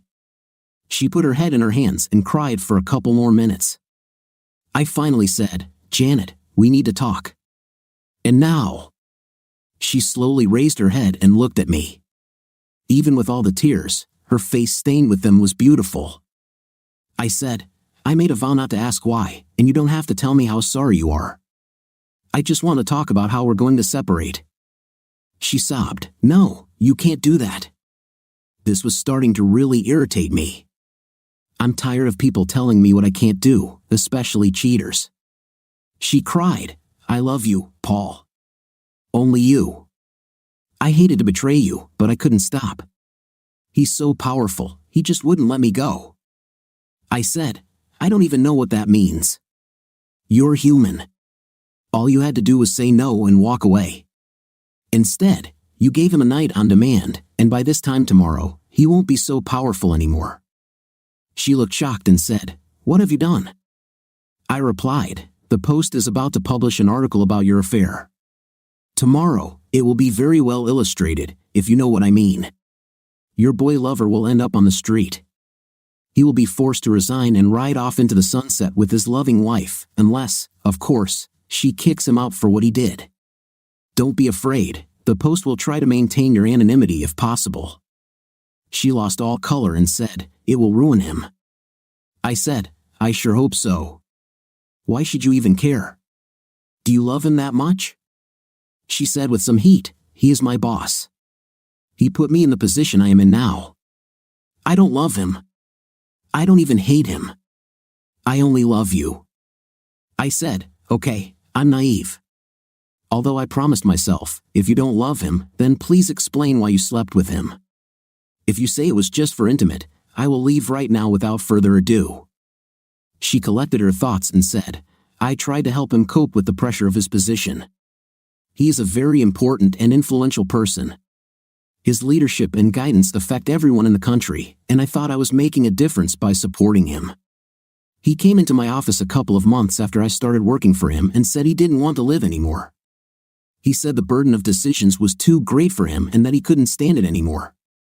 We were alone in the office, and I was scared, so I just sat on the couch with him and held him while he cried on my chest. She continued, He told me that his wife is cold, that their marriage is a sham, not like ours, where we love and support each other. He said he needed my support and a light in the darkness. I thought, oh my God, has this line ever worked for anyone other than overly horny or deathly stupid women? I just did it because I felt sorry for him. So that's what it's all about. She was seduced by power. It was such an ancient trick that even Caligula may have used it. This scoundrel twisted Janet's maternal instincts into permission for himself to take advantage of her. Janet added, After that, he sometimes came to me for temporary relief. Then he started taking me to social events instead of his wife. We even had dinner with the president a couple of times. It was incredibly exciting to be so close to absolute power. Of course, after that, we had a night. I was just absorbed in it all. What she had just told me was a perfect example of pure, unabashed female egoism with a touch of narcissistic delusion. She liked that she had famous and important men lusting after her, even the old lecher who lived at 600 Pennsylvania Avenue. She was still saying, my relationship with him made me feel unbearably guilty at first. I wanted to tell you, but I didn't want you to suffer. I knew you wouldn't understand the importance of what I did. We moved in such different circles. I knew you would never know, and when I was with him, we were surrounded by so many people that I never thought you would find out. So I put my guilty feelings in a box and left them there. I acted exactly the same way I always acted with you. You weren't hurt at all, and I tried to make you feel good. I thought to myself, great job on compartmentalization, you schizophrenic traitor. She gushed, it wasn't like I love you at all. It was like I was a different woman when I was with him. It was naughty, and the power was intoxicating. Intimate was just part of my job. It definitely expanded my ego, though, to know that such a powerful man needed me so much. I was making a difference for the whole country. Yes, monumental egoism, delusions of grandeur, and illicit intim, that was Washington for you. That was all I needed to walk out the door with no regrets. I seriously didn't know whether to laugh or cry. That was the dumbest excuse I'd ever heard. She had no respect for me or our marriage, and she tried to justify her behavior by wrapping it in a flag. Or did she really believe that I was that big of a fool? She finished saying, but then he started treating me like a piece of meat, and that's what I hated. I hated him. I thought to myself, who is this woman? This was definitely not the sensible woman I once loved. I said bitterly, congratulations, you are now an experienced congressional woman of easy virtue. And besides, you are dazzlingly beautiful, so all you have to do is spread the word, and I'm sure you'll find another powerful sugar daddy to hire you. She screamed, how can you say that? You are my only love, and I know you love me. We have to put everything else aside and focus on saving our marriage. I may have gone a little overboard, but it was a special situation. I promised her that I would never make that mistake again. I said, I'm so sorry, and I'll dedicate the rest of my life to making up for it. Cliché upon cliché. I said, the only thing we need to focus on is dividing up the marital property. You're crazy if you think we have a chance of going back to the way things were. I'm filing for divorce on the grounds of irreconcilable differences, not adultery. But don't challenge that, or the whole world will see a lot of you on the internet. My lawyer will contact you. Please communicate with me through him from now on. I never want to talk to you again. She screamed in pain. These were my words of pain. I stood up and resolutely walked towards the door. I picked up the sea bag that I had previously placed next to her. I packed enough to live on the boat for a while. I turned around to look at her one last time. She didn't look at me. She cried loudly, dropping her head into her hands. I didn't regret my decision, but I was desperately grieving the loss of my happy life and the woman I loved. Now I was completely alone, like a cat in the rain. I walked slowly down the brick path and threw my large bag into the back of the Range Rover. I don't know how other men would have reacted to what happened, but I felt exhausted and completely devoid of emotion. I would have been furious if it weren't for the satisfaction that I had completely ruined the life of the person who put me in this position. I should have hated Janet, but she was the love of most of my life. We'd been through too many good things together for me to despise her. I just felt a sad sense of loss, emptiness, and betrayal. It seemed to me that I shouldn't expect a better attitude from life. I planned to stay on the boat. I had everything I needed for temporary living, and it would allow me to do all the urgent things needed to resolve the end of my marriage. I hadn't called my lawyer yet or thought about a new place to live. I was too busy preparing the ground for the senator's downfall, but I would handle that tomorrow. I actually called Cedric Scorrell while driving down Maine toward Fort McNair. He was interested in the fact that Janet had been to intimate dinners at the White House. He said he was going to dig deeper into this information and hinted that he thought Janet's affair might ruin the whole picture. I asked, "Do you really think she slept with the president?" He replied, "I'm sure he'd take advantage of her if she was available and in the right place. That old lecher would sleep with anyone, and Simpson is definitely sycophantic enough to make her available. Plus, she's incredibly hot." Are you saying she was in the White House twice? I'd bet that after the second visit, they changed the linens in the Lincoln bedroom. Maybe I'll dig into the visitor lists to see what I can find there. I didn't know what to think about being in the same hole as the most powerful man in the free world. I was stowing my things below deck when a thunderstorm began, which had been threatening throughout the day.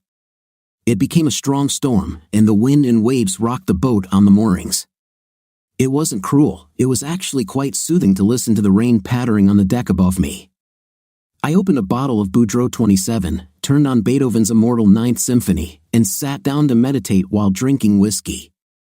I knew this was my last conversation with Janet, and I struggled with the idea that I would probably spend the rest of my life alone. I knew I could never trust a woman again, at least not enough to let her into my life. It was all too painful, and I didn't want to repeat this experience. I could understand the context. Janet fell into the trap of power and loved being there. Politicians come and go, but employees like Janet live in a Darwinian culture, and it was natural for her to gravitate toward the one with the most influence. Janet is beautiful, and Simpson wanted her, so he used his position to win her over. Case closed. Janet gained short-term fame and the sense of self-respect you get when you move in circles of true power. This would have been a smart choice if she weren't married, but with the departure of the senator and my departure, she now has nothing left. Janet has already called several times. I didn't want to hear any more excuses. I'll delete her voicemails later. The phone rang again as I was finishing up a lovely 2 fingers of peat nectar. This time it was Key. I looked at my watch, it was 12:30 at night. I said, "What's up, baby?" She said, "God, Paul, are you okay?" Janet just called me in complete despair. She said you left her, and she doesn't understand why. Is she smoking something weird, or is she still not right? Did you see the video? I laughed and said, She thinks a 5-month affair with a U.S. senator is no big deal. She said she just slept with him for the sake of the country. She doesn't understand why I feel so bad about it. Key burst out laughing on the other end of the line. I added, so, I'll live on the boat until I find a place. Thunder rumbled. She's tied to the pier, so I won't need any lifeboats. She laughed and said, how are you feeling? Do you want me to come? I laughed and replied, sleeping conditions will be the same as Saturday night, so I don't think it's worth it yet. I'm starting to feel a little better and don't want to complicate things just now. One thing is still bothering me. After listening to all this nonsense from Janet, I'm starting to wonder if I was married to a fictional woman. The one I spoke to today has no moral compass. Key said, this is what happens. Women grow up projecting an image based on the morals that society imposes on us. This is what we internalize and reflect. It's our way of ensuring approval. This identity is unreal by definition because it is based on the views of other people. However, for most women, this determines how we live, that is, until temptation gets in our way. Then, an intimate woman finds it difficult to say no to her lower instincts. You have to really understand the consequences to be able to refuse something as tempting as illicit night. And it seems Janet has not yet realized her inner state. I said, Janet loves intim, doesn't she? Key replied, definitely. I asked, that's it? Key said, I'm not saying she's schizophrenic. I'm just saying that the woman you were talking to is an evolved version of the Janet you once knew. She still sees herself as your loving wife. It's just that she's made this new discovery that intim outside of marriage can be fun and satisfying. The Janet you fell in love with is probably still here, just as she was before. But the new Janet, who learned she could use her body to control powerful men, will continue to justify her promiscuous behavior. It's like she had an evil sister, and this sister will continue to do wild and self-destructive things until the original Janet learns to channel her natural intimate impulses into more constructive channels in life. I said, ugh, this is very serious. How did you become so wise? She laughed bitterly and said, from my own bitter experience. I went through this twice. I had to kill my evil sister to regain some self-respect. I said, thank you for telling me that. At least now I can sleep better knowing that the woman I talked to tonight wasn't always like this. Now, it's been a long day, so I'll talk with you tomorrow. I fell asleep while the boat was still rocking on the waves. As I drifted off, I decided not to deceive myself any longer. Key Whitman was one hell of a good woman, and although I swore I would never deal with women again, I couldn't help but wonder what life could be like with someone as strong, smart, and insightful as Key. The next day, the Post came out with a story on the front page of its online edition under the loud headline, Senator Simpson Scandal. CNN and all the national media also picked up the news.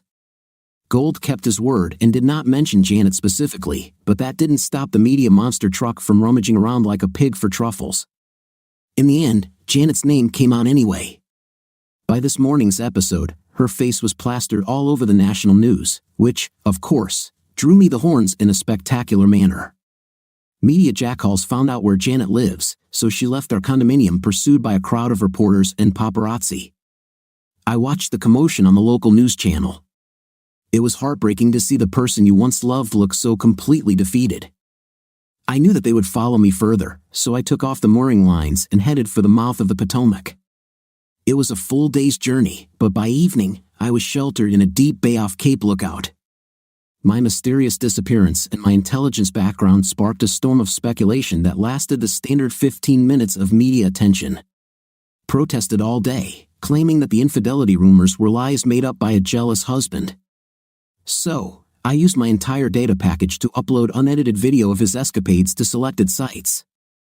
I then sent the leaks to TMZ. The global interest it generated almost broke the internet. Given the rumors going around town about the president's involvement with Simpson's mistress, I'm sure the White House would have had him removed if they could get away with it. Instead, our noble leader contented himself with throwing Simpson under the bus and then running over him several more times. The president's scathing statement about Simpson's morals and ethics was textbook Washington hypocrisy. Amazingly, all this happened within 36 hours. Gold then broke the news. Thanks to what I gave him, it was easy for Post researchers to follow the vile trail to Simpson's hidden treasure. So, the evening edition came out with a long and detailed article about corruption and nepotism in Washington behind the scenes, authored by Gold. I thought, I smell victory. There's nothing like the hint of a scandal to get all the politicians to come together. His friends in the Senate forced Simpson to resign by early the next morning. The former senator then found himself indicted by the Attorney General for racketeering and bribery. His wife returned home to Dad, who owned most of the valuable parts of this damn state. The application of the marriage contract was inevitable, but Dad also hinted in his Today Show interview that he was looking for ways to make quartering back legal at home. I really like it when a plan works. I made the necessary phone calls while exposing the exploits of my soon-to-be ex-wife to everyone on the World Wide Web. I always had a college colleague as my personal legal advisor. Given what we do, legal advice is an integral part of the private intelligence business. I didn't need to explain the context. With 24-hour media attention, not knowing about my situation would have required living under a rock. He asked me what happened. I said, she drank that brand of cooler they serve on the Hill. That was enough, everything was said. He said, don't worry about anything, Paul. I won't ask where you are. I imagine you're hiding from the press. I replied, they will never find me. Jim continued, I already have your power of attorney, and I will arrange all the necessary legal and financial procedures. Tomorrow evening, I will issue a summons to her. It will be fair. I know you want everything to be fair. I added with great sincerity, it's really sad, you know. I guess I still love her. He made sympathetic sounds and hung up. Janet hadn't called for a while.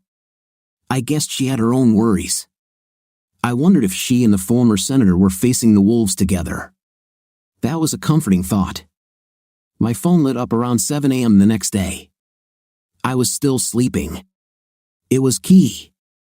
She said, I imagine you're hiding somewhere. Do you want some company? After all the offers and refusals, I understood what she meant. I thought for a few moments. This woman had been an important part of my work life for a long time. In fact, I had probably had more face-to-face interactions with her than I had with Janet in the last almost 4 years. She was my only friend and companion in my recent troubles. She had feminine wisdom, infinite in its scope and depth, and she was incredibly attractive. It was clear she was in love with me. The question was whether I was ready to start a new relationship with a woman before the dust settled from the destruction of the old one. I had the necessary face-to-face confrontation with Janet, and any possibility of reconciliation was destroyed by my national fame as her careless husband. So in my mind, the past was dead and the road ahead was wide open. But the question was whether I wanted to throw myself into the fire with a woman who could break my heart like Key. If I invited her on board, I knew we'd have a night, and I wasn't sure I was ready for the consequences of that. But despite the Hamlet-like hesitation I felt, there was one thing I was absolutely sure of. I really needed and wanted Key by my side. So after an uncomfortably long pause, I said, you can come, but it will probably be the end of both of our careers. I'm leaving this nest of ice. Do you still want to come with me? She answered without a second of hesitation, where should I meet you? I met her at the marina in Enville, just over the Virginia border. She parked her car in the area where the boats are stored. I gave them $1,200 to make sure she would remain there untouched until I could find someone to come get her. I called my boss, who owned the company, and told him that given the media storm, I couldn't be effective. I told him that Key was with me and that she had not made any decisions yet. Key wore her classic outfit, a t-shirt, skinny jeans, and boat boots. She had a medium-sized bag containing the rest of her belongings. She was beaming with happiness as we set off for the Chesapeake Bay and headed south. I said, do you want to raise the sail? She replied, of course. If I'm going to be your sailor, I need to learn everything.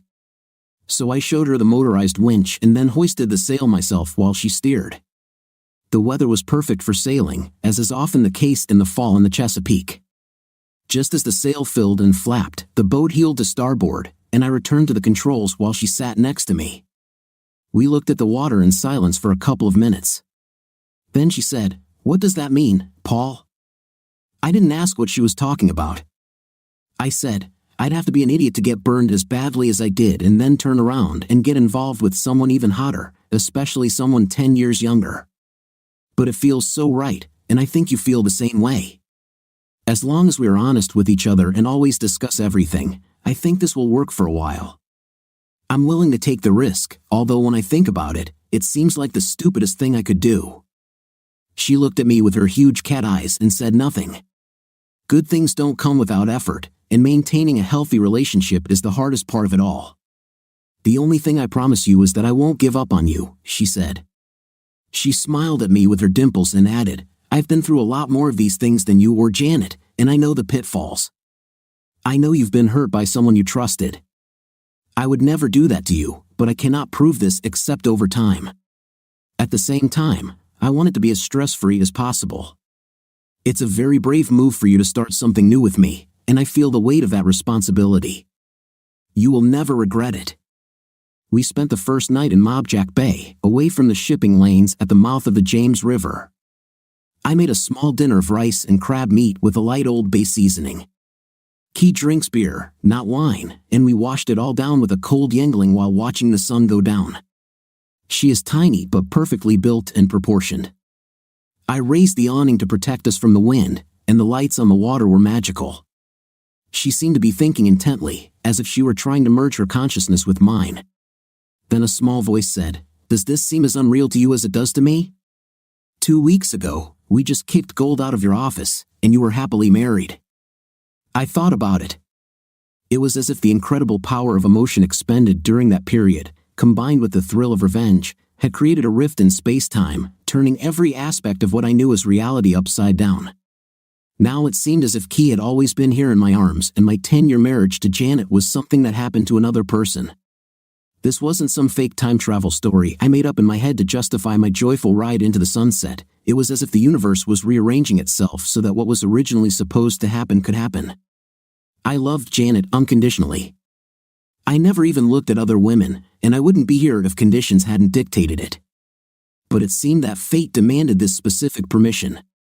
I had no doubt that the fiery and unwavering woman I held in my arms was the right person, a feeling I could not ignore. Key had always been there for me, from the first day she showed up at work, looking like the smartest and most eager-to-fight girl in the whole class. But until now, I had been judging her intimacy only as a spectator, and she had never given me the slightest hint that there could be anything more between us than the relationship of two close work friends. I never had romantic feelings for her. She was a partner and colleague.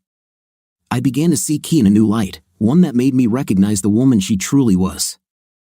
I had to understand what in her past made her so wise. I was afraid that I wouldn't like the story, but I needed to hear it. I was beginning to think that this was more than just a hobby, something that had become a convenient cure for my marital woes. If that wasn't the case, then I needed to know who I was dealing with. I pulled her towards me, and we kissed for the first time. Then we made love. She said, I didn't expect this. With these words, she stood up and began to collect her clothes. I just sat there, still stunned, as she dressed. She said in an uncertain voice, Now you know my big secret. I said, I don't know what you're talking about. My brain is still too dazed to think properly. She replied sarcastically, I thought you might have noticed that I have this wild intim side. It's more animal than human. I've suffered from this since puberty. I was raised Catholic, so I spent the years after these things started growing. She pointed to her breasts, on my knees praying to be freed from the curse of my intimately. But it didn't help me at all. Thanks to the church, I barely made it to my 18th birthday. But once I did, I needed an intimate at least once a day, otherwise, I became very irritable. I divorced twice. The first time, I was ashamed. We had children. The second time, I didn't care.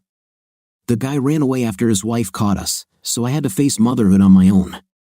I was the only one very scared. My future changed when I was unable to keep my pregnancy safe in the first trimester. I returned to single life, but I did 3 months of introspection and thought very seriously about where my life was heading. I came to the conclusion that unless I learned to control my intim urges, I would be on a very slippery slope.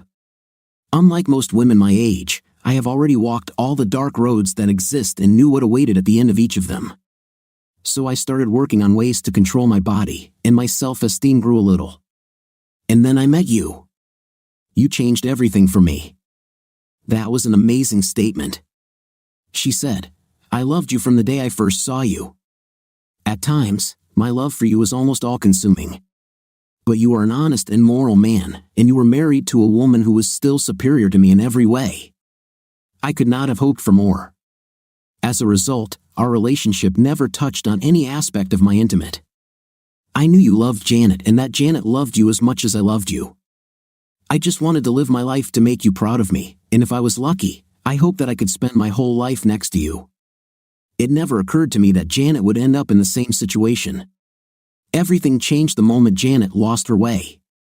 I knew you would never accept her betrayal, and this was an opportunity for me to show you that I can be the woman you deserve.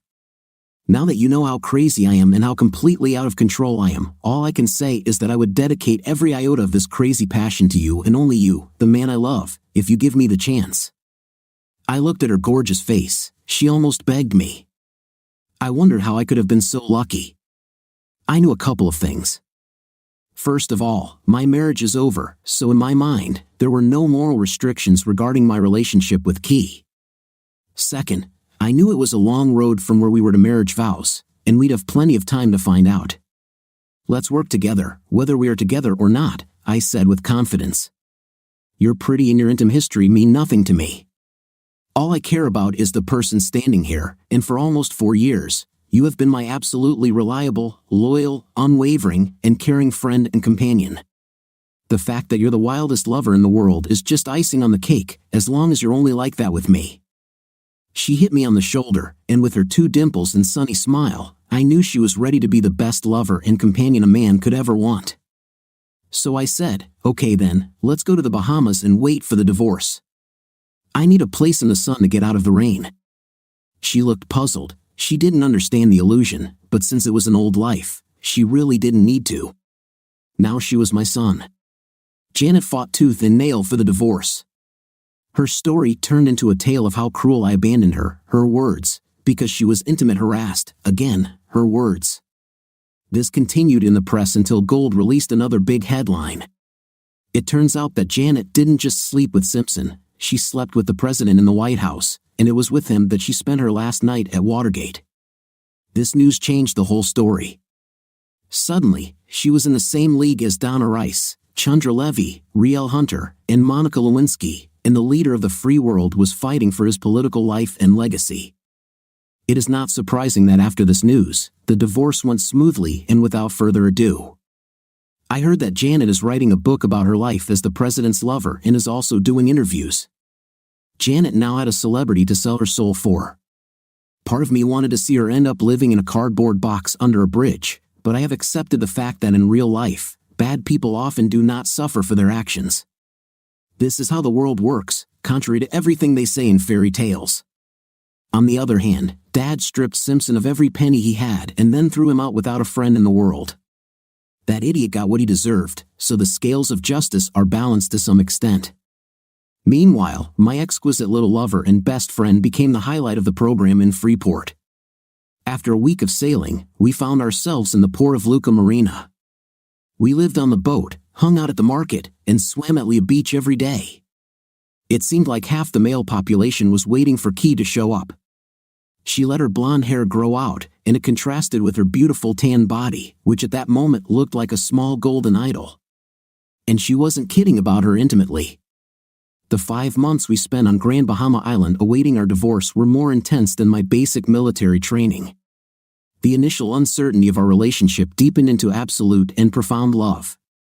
I even loved it when we went to clubs and all the Bahamian hotties would line up to dance with her. She danced like a wild woman, but all the time she made it clear that the perfect body belonged to me, and I felt waves of envy washing over this place. One evening in mid-March, we were sitting at a table by the ocean at the Coral Reef Bar. It was another perfect Bahamian evening. The sunset painted the tropical sky in reds, oranges, and purples. She looked at me with those mysterious green cat eyes of hers. Her shining blonde hair, perfect golden skin, and white dress complemented her amazing beauty. I think I've never seen anyone so beautiful. She reached across the table to take my hand in hers. She did this often. I said, I have a question for you. She replied, of course, but she didn't let go of my hand. I said, you'll have to let go of my hand so I can do this. She looked annoyed. I stood up, walked around the table, and knelt down next to her. She realized what was happening and began to cry. I took out the ring and said, Key Whitman, would you do me the honor of becoming my wife? She cried on my shoulder and said, yes, yes, 1,000 times yes, and dissolved in happy tears. People around us applauded. We got married at Mary Star of the Sea Church. She was in white, and I was in my best suit. We returned the next week.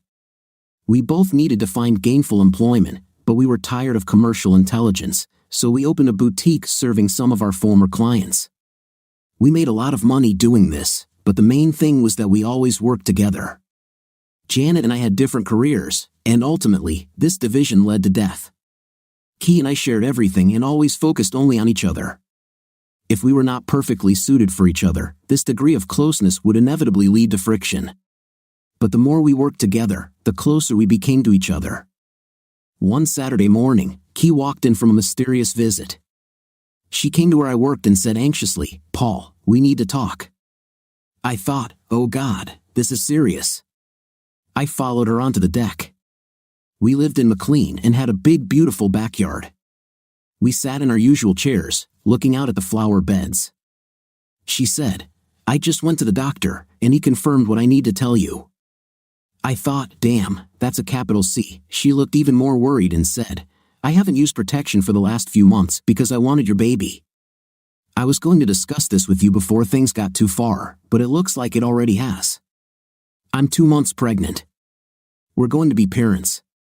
I know we promised to always discuss such important things, but I didn't think it would happen so quickly.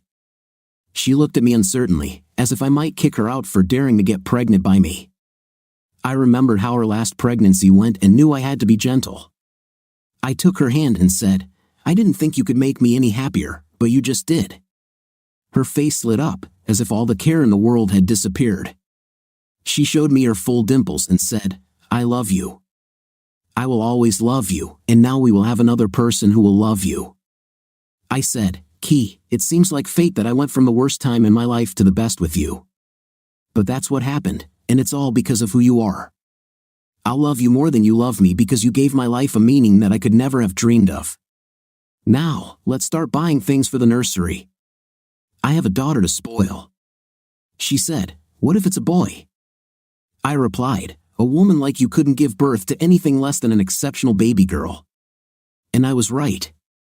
Small Eli Schmidt looked exactly like her mother. Key threw herself into motherhood with the same passion she had for our nightlife. She showed equal devotion to all 4 of our children. It was a wonderful life. I was sitting on the hospital bed when they all arrived. Key was now in her 70s, but in my opinion, she was as beautiful as ever. I knew I had very little time left, but it was a life well lived, thanks to my special angel. I took her hand in mine. She smiled her dimpled smile. I whispered, I love you. She squeezed my hand, too out of breath to speak. While she was doing this, the room turned into one point of blinding light. All I could hear as I slipped away was my family's sobs. I wasn't the least bit scared. I knew I would see her on the other side. What do you think of our story today? I think today's story was very interesting and long because of its exciting plot. What is your impression? Write in the comments. See you in the next video.